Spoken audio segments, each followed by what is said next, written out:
I am so sorry for not recording these past few days. And we passed 70 subscribers. Boys, we are so close to 100. So, today is the day. From here forth, I will grind. And as you may also see, my phone is broken. And now it just has these lines. This is gonna become very troublesome, isn't it? We see, Midoriya. So, we stopped at, Midoriya walking in and seeing a bunch of people, at his currently, no longer secret base. Izuku, he smacks his forehead and starts searching for, bad. Izuku, he busts, into. He's also looking around, trying to find her. He finally finds her sitting on his bed. Izuku asks her what all these people are doing here, and she just, says that they're her friends. Izuku rubs his eyes and sighs. This is, very, very interesting. Midoriya, to put it simply, he... Okay, oh god, sorry. Just gotta scratch my eye real quick. Rub my eye. It's itchy. Okay. I'm probably gonna do it a lot later on, but anyway. Izuku basically asks her what all of them are doing here. She starts explaining that basically she went into them while she was outside. Izuku, he walks and basically, he walks up and starts getting everyone's attention. Izuku, he starts, basically he tells people to start introducing themselves. They're basically just a bunch of side characters that I might kill off. But anyway, Izuku, he sighs and just says whatever. He walks out to his bubble elevator and goes outside again. He starts walking around in the middle of the night, hearing a bunch of volatiles behind him. Midoriya, he turns around and shoots one in the head, as it basically just falls face first into the ground. Midoriya suddenly, dodges another attack, this being an arrow. Midoriya basically looks up and sees a skeleton. Midoriya basically goes running at this thing and pulls out his netherite sword. He jumps onto this thing and stabs it while they're going down. Him also rolling while just rolling and cut off the ground. He looks and sees an arrow. He runs out, he basically grabs it and shoots another, volatile in the head. All three of them just poof into a cloud of smoke. Midoriya stands up and just, starts walking away again. Midoriya sees basically a drowned. He, walks up to this thing with a trident, since I want to do something. He walks up to this thing, and he basically stabs it in the back while it's turned. This thing falls to the ground and disappears in the puff of smoke, it dropping its trident. Midoriya smiles and picks it up, him looking at it.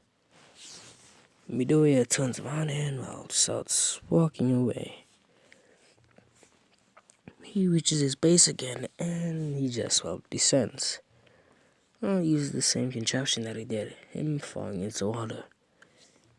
Midoriya quickly exiting it and going towards his bed. Him, laying in it. He, built an extra room for, bad, since he's gonna have to go outside and mine materials again. Midoriya, we only see Midoriya just floating in an endless, void. Every fucking time, isn't it? Hold on. He, gains two, um, two things from Dream. He gains, daggers and, and a katana. And he gains a crossbow from Techno. And a little something extra. Midoriya is currently looking at two figures, and one slightly resembles him. Well, two actually. They both, yes. We see, Isoku sees a guy with pink hair. Oh, okay, yeah, hold on. But anyway, he sees a guy with pink hair and a guy with blonde, semi-blonde hair. Midoriya obviously gets weirded up by this and pulls out his netherite. Tries to pull it out, but nothing happens. He looks up to see, the pink-haired guy holding it.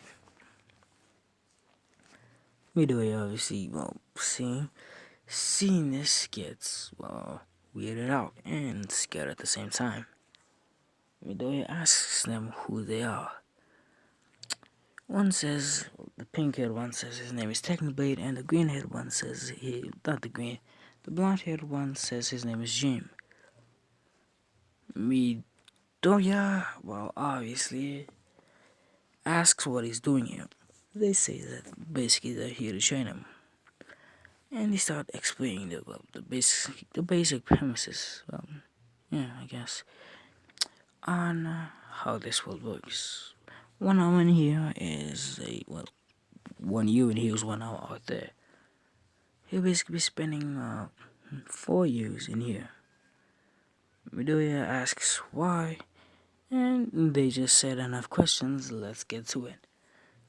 As Midoriya suddenly has his netherite sword in hand, and he sees the blonde-haired guy rushing at him with the same netherite sword he has. And the blonde guy pulls out, the blonde-haired guy rushes at him with the same netherite sword that he has, and the basic pink-haired one pulled out a crossbow. With what seems to be firework on it. He shoots it at it, and Midoriya takes massive damage. He rolls on the ground and starts coughing. Jim looks behind him and asks if that was basically needed.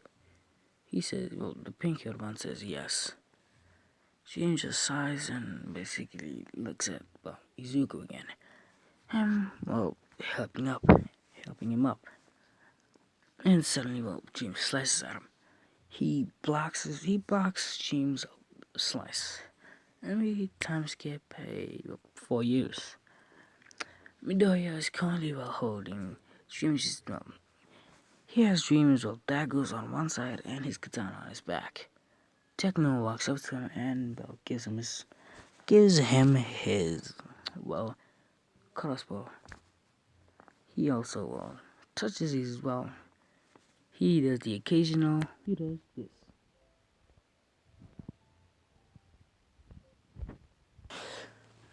Izuku looks up at him and says, "What was that for?"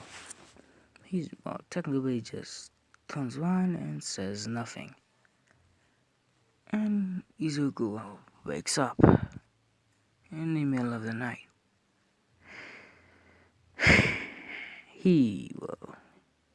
He accidentally summons a familiar being.